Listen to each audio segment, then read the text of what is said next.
All right. I got a comment about swearing too much in my videos, so I'm not going to. I'm going to try not to, which might be difficult.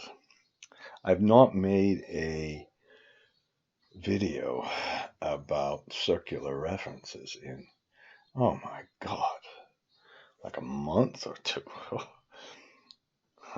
Now I'm going to burden you with another one, but this one finally, finally, we're getting close.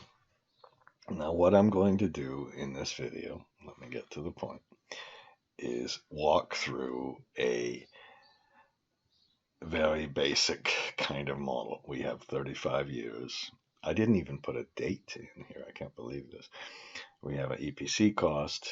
We have some growth. We have some, I'm sorry, 35 months of construction. This is in Mozambique, Metica, something. I met some terrific people from there in my class, not in person, unfortunately. Now, let's put some basic debt parameters in, and I want to submit to you the whole idea of this really will be there's a limit. There's no limit on how to compute EBITDA. You a billion ways trying to make some kind of automatic gizmo that's going to give you the EBITDA, which for me be a waste of time. Same with EPC cost, S curves, and all that. But when we get to debt sizing, debt to capital, DSCR, maybe something else, maybe fixed. Repayment could be different ways. Interest rates could be varying. Some fees could have some other fees. DSRA account, to be sure. I could put some sweeps and covenants and other things in there. But there's a limit, okay? Now, so when I made a model here, I put the 35 periods and first put a little counter, a highly illegal thing to perhaps do, LTIS, and I don't know how long I went to 200 or something. I probably just screwed it up. No, that's about what I did. And I said, okay, well, we're going to have a monthly construction period, and we'll just make a flag for that. We'll have a post-construction period when it's not the construction period. We'll have a, and why? This is post-construction period counter. I've already seen I've made a mistake. I did that twice, and I'm sorry for that. Okay, we need that for the debt repayment, and then we have the months in the period, which could be 1 or 12. I just had an input for these, and the operating period. Okay, so we made a construction cost, just a nice flat S curve, really, really boring. The same amount each period, okay, over the 35 periods, and then we put some EBITDA in, and we put some growth, and that's that, and then we get our project IRR of 7.12%, and if you want to be a little more precise, it's pre-tax, and that's please do that first, and then we made a sources and uses, and I can't emphasize enough after stealing this from somebody else many years ago, put a summary sources and uses here. And when you do that, when you get to the IDC, the upfront fee, the commitment fee, and the DSRA account, these are what causes your nightmare circular references. You can put a fixed and computed here, and then we'll come back to this, but people in my class who'd never made a kind of macro before were able to make a simple little copy and paste macro. Down there it said we went through iteration 17. Maybe we should have put a capital letter here. So we just go and find the total amount of the difference between our fixed and our computed. We set our fixed to our computed, I suppose I'll come back to here. You always use dot value. Always. That's so key. I never understood that for a while. You don't make slow little loops. And then we're going to have something for a problem with the DSRA, and we're going to have to make a whole fixed and computed line for the for the DSRA. But for now, what I would do is, I suppose I'm going to go backwards. I would only start with a CapEx, and we'll delete these. And we'll go through the whole thing. My video might be a little bit long, but I've been noticing the average watch time for my videos is very short. People turn them off very, very quickly, so maybe people don't hear me swear so much. And then we have our CapEx. Now the IDC, when we can, I'm going to delete all of this too, I suppose. The IDC is going to come from below. This IDC, this came from above, up here. That was our, we could have just put our sum. Always use a sum column. I never used to, and that was idiotic. And then we're going to make our debt the total cost times our debt percentage. Okay, I'm going to start with basically a simple sizing of the debt like that. We put our capital expenditures in. Now I'm getting to the UDF here, but I'm not getting to it immediately because if you use it, great. If you don't, who cares? And right now, let's leave this out. Let's just sum the crap above, okay? And then, oh, what's going on here? I don't know why is it doing that every time? You really don't care. And then I'm going to make it a very simple pro rata funding. So we're going to take our total funding needs, period by period. This statement, the summary sources and uses, is for the whole the construction pre-COD period, COD, commercial operation date, or if it's a real estate temporary occupation date, blah, blah, blah. And then we're going to finance this. 80-20. You could be putting equity first financing, debt first. Well, I guess different financing, bond financing, blah, blah, blah. Okay, so we have our funding, and it stops in period 35, and then we start to pay off our debt service. Now, after you have I call this the construction funding. After you have the construction funding, you can go down to the debt repayments. Sorry if this is very kind of basic. And the first thing I said is, okay, well, let's do something. I'm going to do Alt-MD. And there was nothing there. This should have been deleted. I'm going to save this model, okay?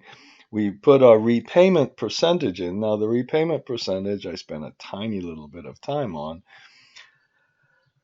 And right now, I put a PPMT. This is why I used I said, okay, we've got 25 years. We're just going to have a flat interest rate. I'm not even going to change the interest rates or anything else. I used a PPMT, and that gives me a repayment, and as a percent, I made sure it adds up, and there's our repayment amount. And so we make an opening balance and a closing balance. Opening balance always equals closing balance, blah, blah, blah. Draws always come from right up here. And repayments are here. So I just took the total amount. Now this was key, I think. You go up to the debt amount, and you say, well, okay, I'm going to take that debt repayment percentage and multiply it out. And then my repayments here. Let me try something. If I put Alt-U, it says where my repayments come from, and I can go to that one. That's kind of silly, but I promised I was going to, I wasted time on that little macro, so I'm going to do that all the time.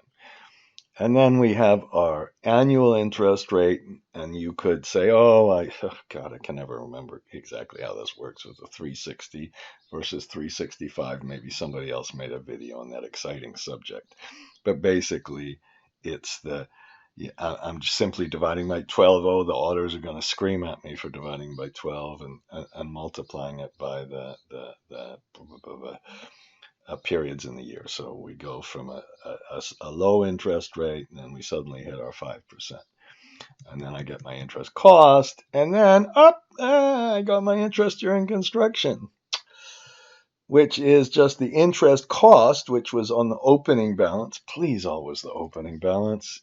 You know, I put in this UDF thing, a provision for the average balance, but that's kind of silly. In real world, you're kind of going to borrow the money at the end. You're going to pay the money at the end. Using an average is a waste of time. All right. And then, so now what we do is we go back upstairs and we get the IDC. And when we go back upstairs to get the IDC, I don't care. Somebody asked me, what does IDC stand for? I said, I don't care. Now we do that. No circular reference yet. But after I make the sum here, okay, maybe I should make all of these sums. Let's just do it like that.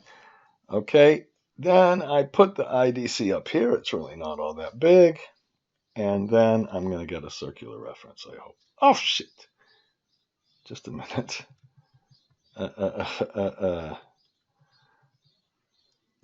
I've got to pause the video. I want a circular reference. I really can't believe this. I had a criminal. What a criminal I was. I wonder why that got in there. I had in here a options and formulas, and I had this clicked. And if you believe that that's okay to have that clicked, oh my God, I had a client once who said, a big client, it used to be the biggest company. Not anymore. Their stock price went way down. They said, we're going to we use the iteration button. We don't have a problem with that.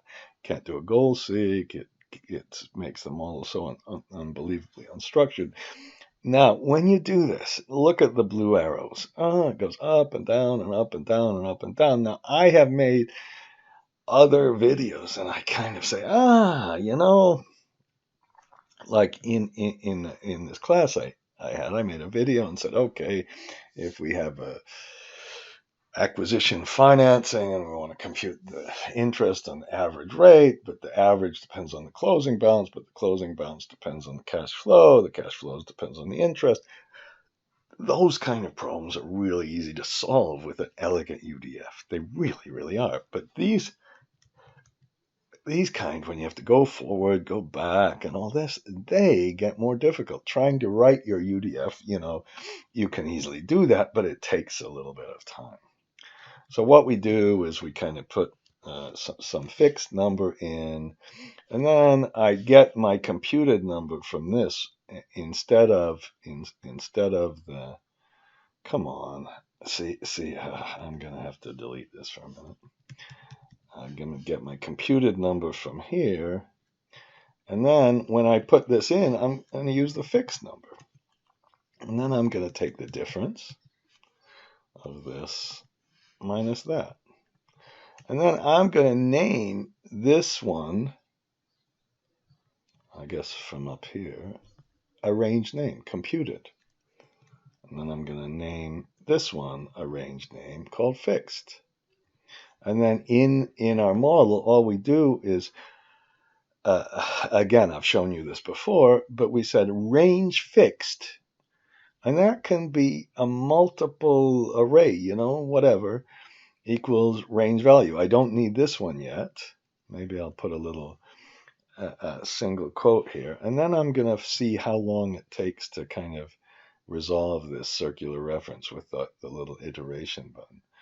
So I go down here. It took 2 iterations. 2. pretty easy, okay? Don't worry, the real world is not like that.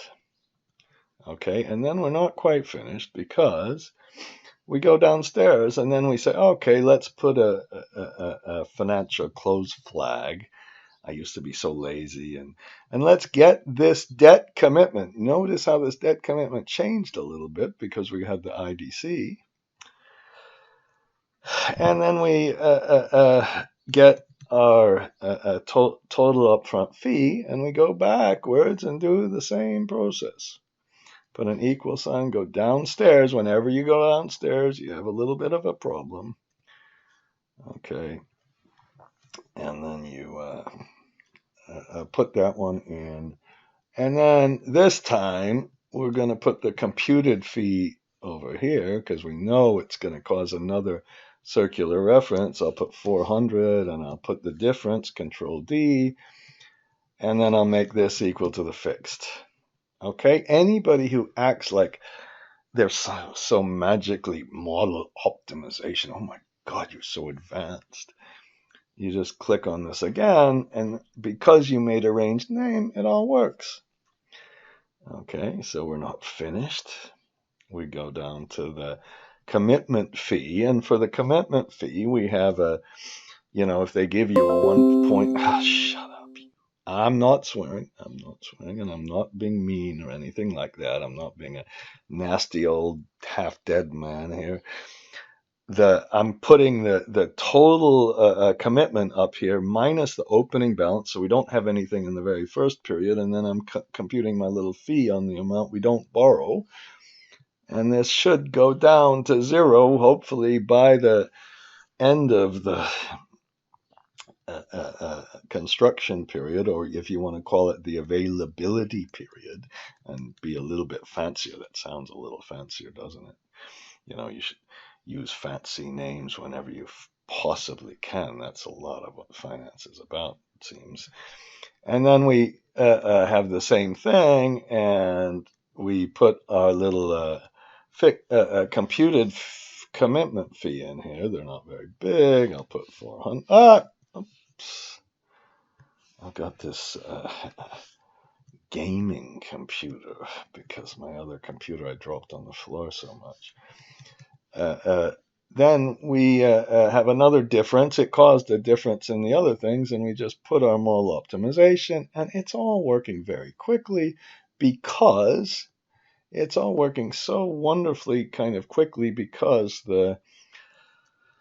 we use these dot values at the end of it. And because we structured where we're going to do the circular reference really carefully. And anybody who says, aha, well, I'm repeating myself. Okay, it's not a big deal. It's a lot harder to compute things like the DSRA, where you say, I'm going to have the total debt service, which is now my interest, not my interest cost, but my interest. Some people call this IDO. IDC is I don't care. IDO would be I don't operate. I don't whatever. I don't know what to say. And then what we do is we say, we got to go forward here. This goes forward. So I made a little offset function. I've discussed that a lot in other videos. It's just you can do it 100 different ways. You can, if you just have it's always one period, you can just go one period again, and then you say, how much do I need in my DSRA account? This much. This notice is the construction period. How much do I already have? Well, this is down here, the opening balance. And how much do I need to fund? Well, it's this how much I need minus how much I have. And then I could be funding it, this number, I could be funding. And here you do, I hope you can see by pressing F2, how fast Kenny is wonderful, the fast standard, the smart standard, blah, blah, blah, blah, blah. F2 standard, show when you press the F2, see what you're doing. Okay, can I do this? I'll do this one again. So DSRA funding times the construction period. And if I wanted to do DSRA funding, it's DSRA funding minus the opening balance. I told you after I wasted all that time on this little macro thing, I was going to show you that. Okay, and then the next one, we take it from the operating period. So we, at the very end, we don't have any more debt service because we paid off our debt. So we don't have any prospective debt service. We don't need any more, and we keep it the same sign, and we put a minus on there. Okay, and then we have our closing balance. Okay, and then we just put this amount right here, this funding amount upstairs in the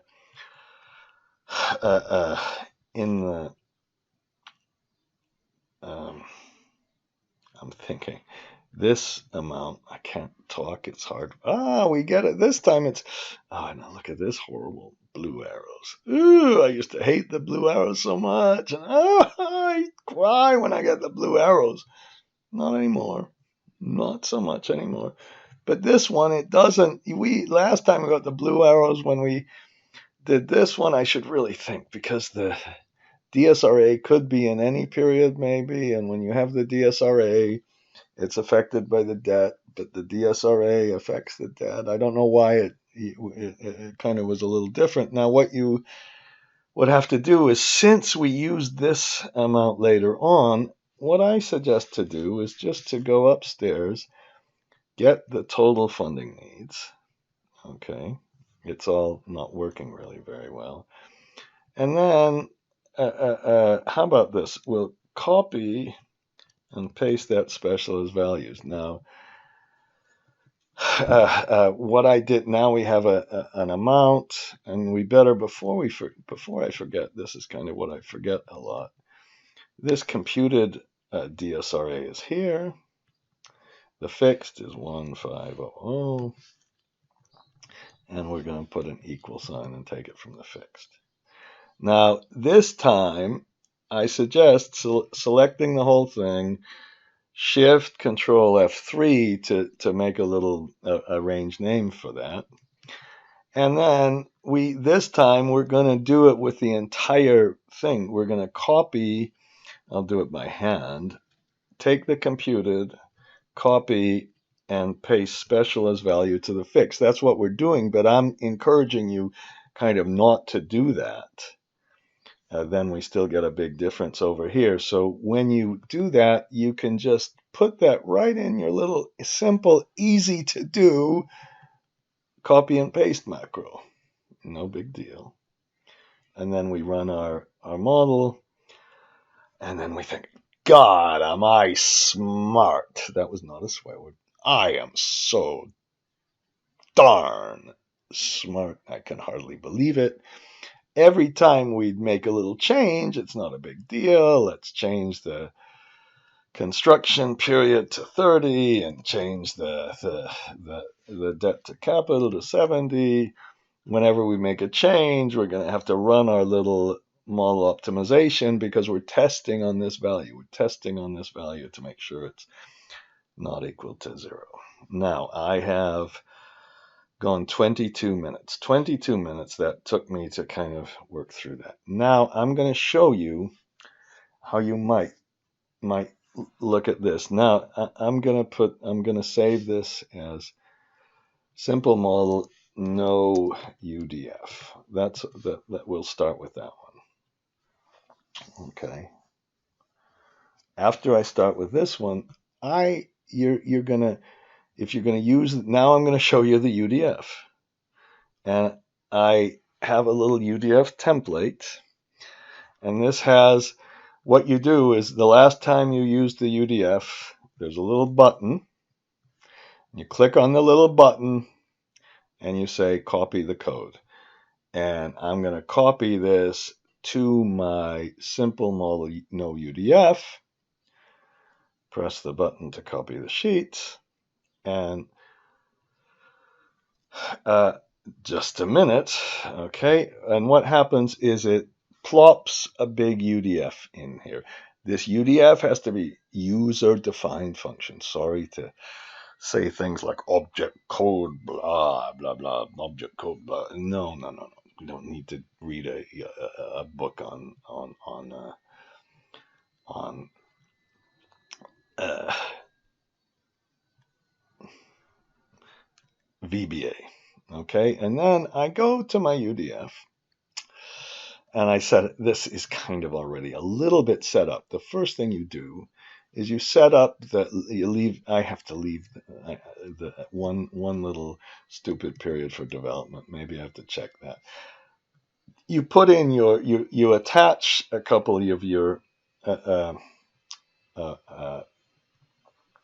buttons. So the first button I'm going to attach, it has to be, by the way, a 1 and a 0.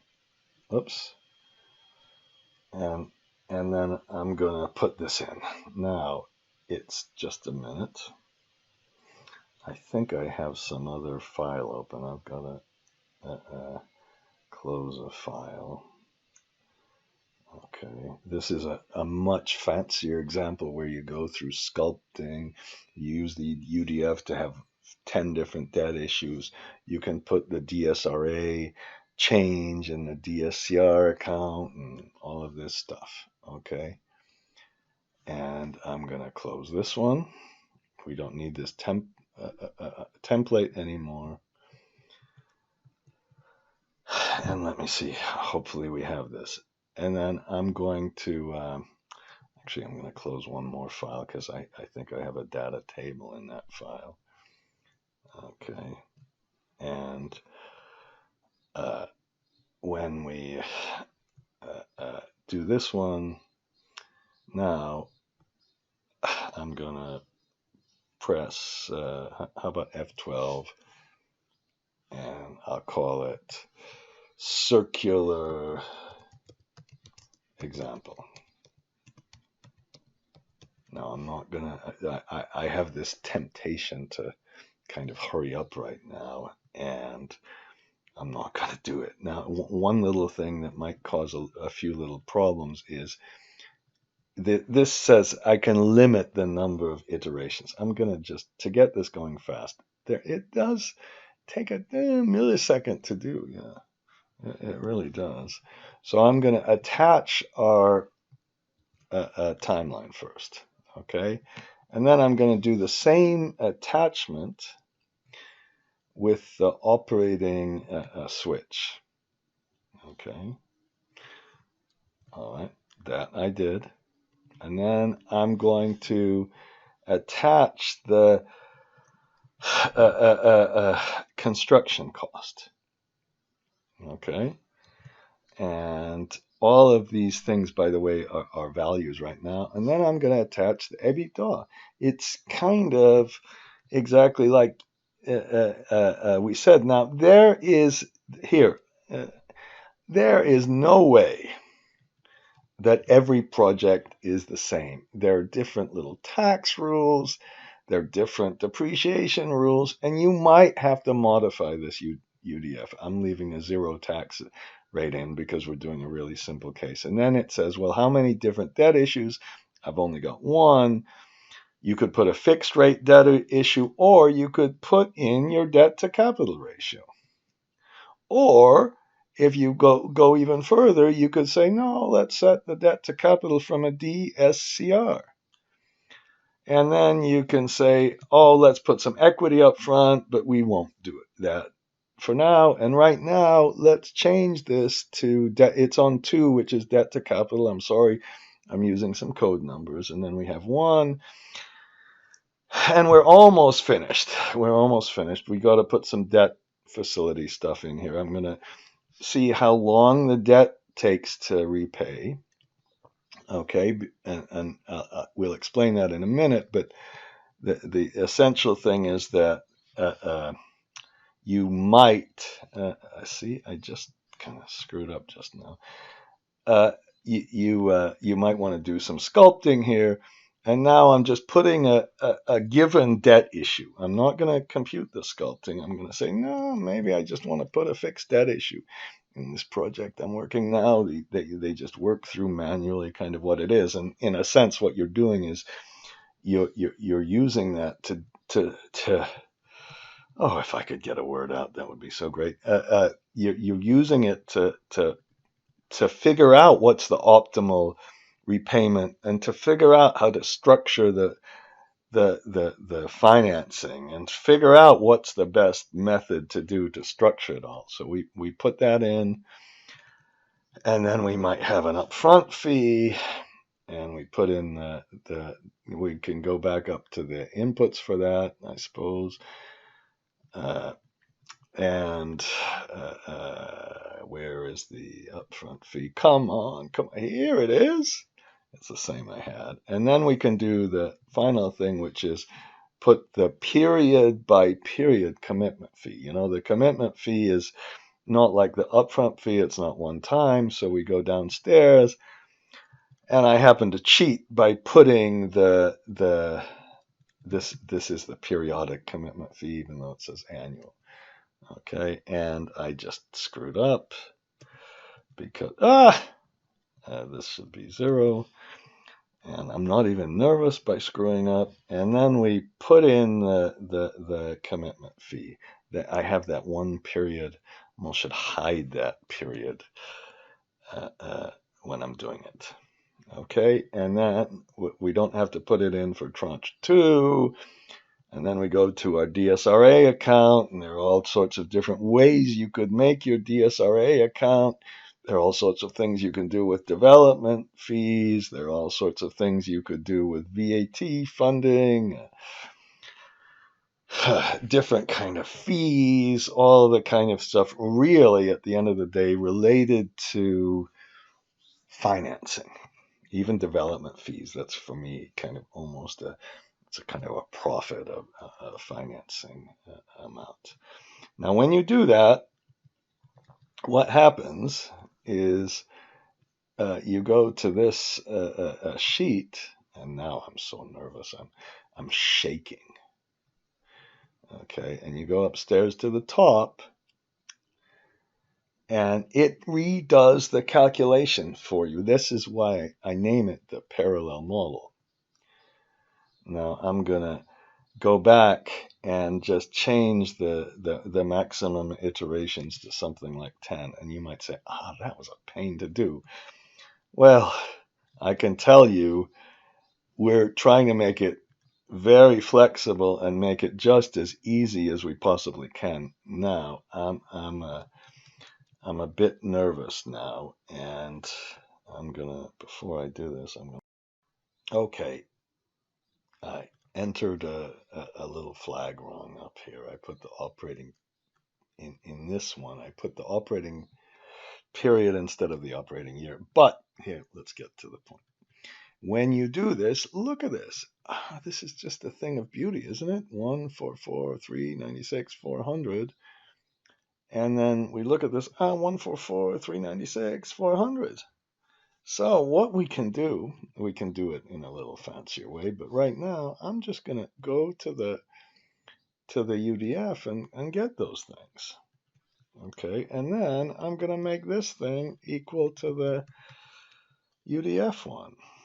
All right, and now we're not quite finished because we had that other circular reference here for the fixed funding needs, and I'm just going to grab that one from, I've got to be real careful, from this one, right?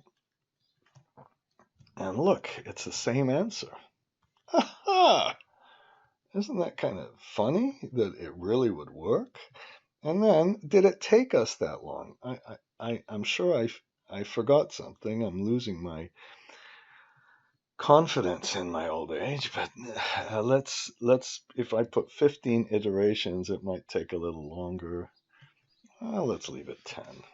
And when you do this, what you can look at, by the way, is you can look at, I'm kind of talking a little technical here, this is close enough to 0. It's gone around and around. If I put 20 in it, it would do it exactly. So now I don't think we've got anything else to do.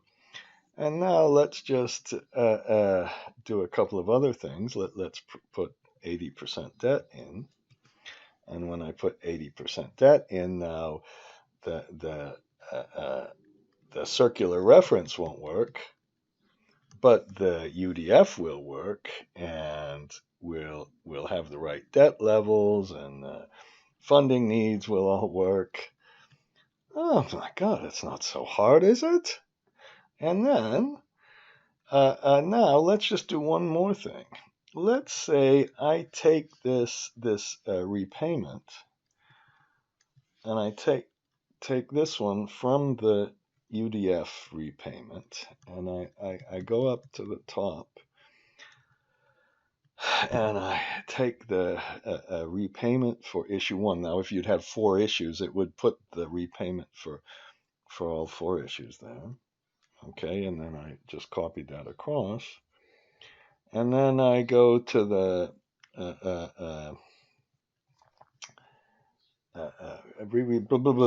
the repayment percentage, and I'm just going to use the UDF repayment percentage just for a minute. Here, and I copy that across. And I'm going to do one more kind of thing right at the end in my UDF inputs. Now I'm going to say, nah, I'm not going to take the PMT thing I did. I'm going to put a sculpting little flag. I just put one little flag here, and then we decide how we're going to sculpt. We're going to use debt to capital, and this time we're going to kind of do a minimum thing. Don't worry about that thing not working. Now I'm going to put a little bit of, did I attach the, I did attach let's say I put 1.2 here. And then things change. Now, oops, I put 2 debt to capital. If I would put 1 here, it would do the sculpting based on a minimum. If I do 2, it does the sculpting based kind of on a flat LCR. If I would want to say, well, what kind of debt to capital would I get purely from the sculpting, then I would just put 3 sculpting. I kind of should have called that DSCR, and then it's not going to give me exactly the 80-20 anymore. I should see what the actual number is. Okay, it's going to give me, excuse me.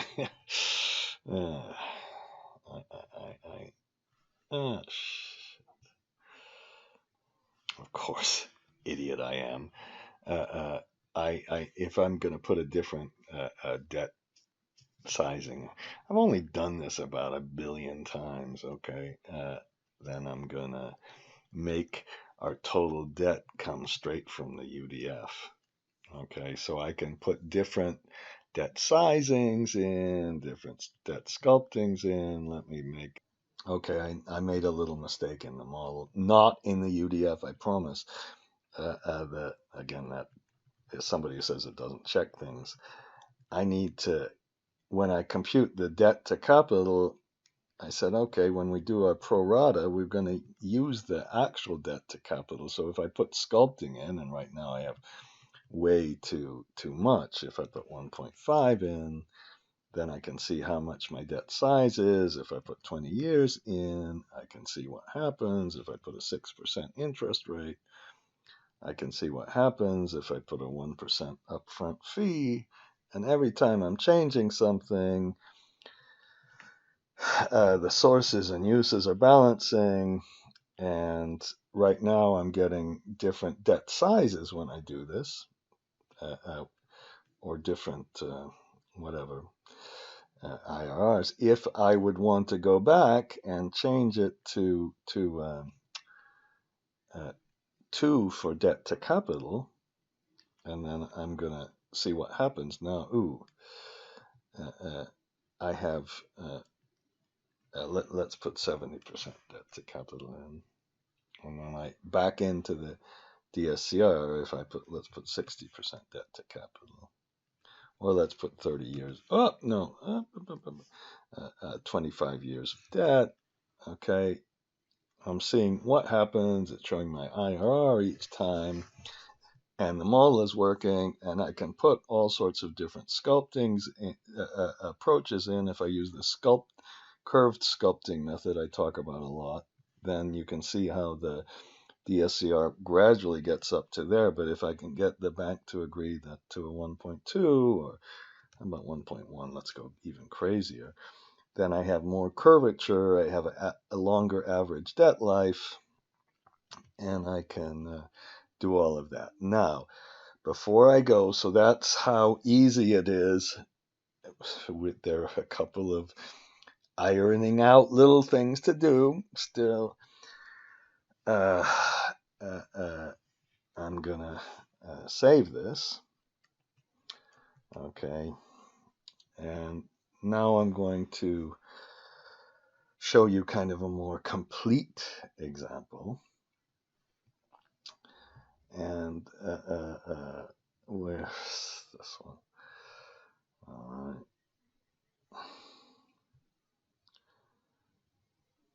In this case, okay, we have multiple debt issues. We have a P50 or a P90 DSCR. We could use different methods and we could sculpt every single debt issue differently. Right now I have it on the minimum method. Now I have this debt to capital. Now I'm gonna put this second sculpting method, the third sculpting method, which is just the flat one. I can change my DSCR and I can do all of this together with multiple different debt issues with different debt to capital things. Now it does not capture everything, of course. You will have different tax treatments. You will have different, I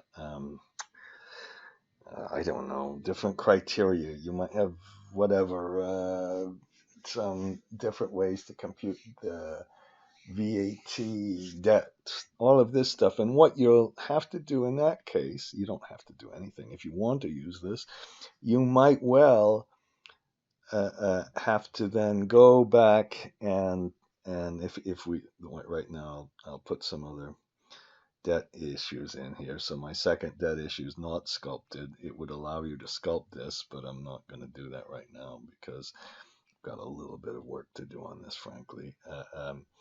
We're look at this. I might have to do a little more iterations than what happened here. So we can put all sorts of different structures in, multiple debt issues in, and you don't have one single button to press. That's the big deal. That's actually not really the big deal. The big deal is, can you imagine you have taxes and there's a circular reference because of the sculpting and the taxes. There's a circular reference because of the funding, the thing we said. There's a circular reference when you try to sculpt multiple debt issues. There's a goal seek you have to do to put in this curve sculpting business. Okay, right now it's got more than 100% debt, so we can't do that. It's all compounded by the fact that maybe you have a development fee and there's a circular reference associated with that. So all of these things are resolved, and basically you kind of put a sculpting thing in there. So in your inputs, you put a option to use the sculpting from the UDF or input, whatever you'd like, and then when you make your financial model, you set it up just the way I began, and you can look at this, I haven't filled in the P90 UDF. I'm going to do that, and I'll probably have another video that maybe this time people will watch about 1 minute of, and I think that's enough for today because I lost sleep over this one.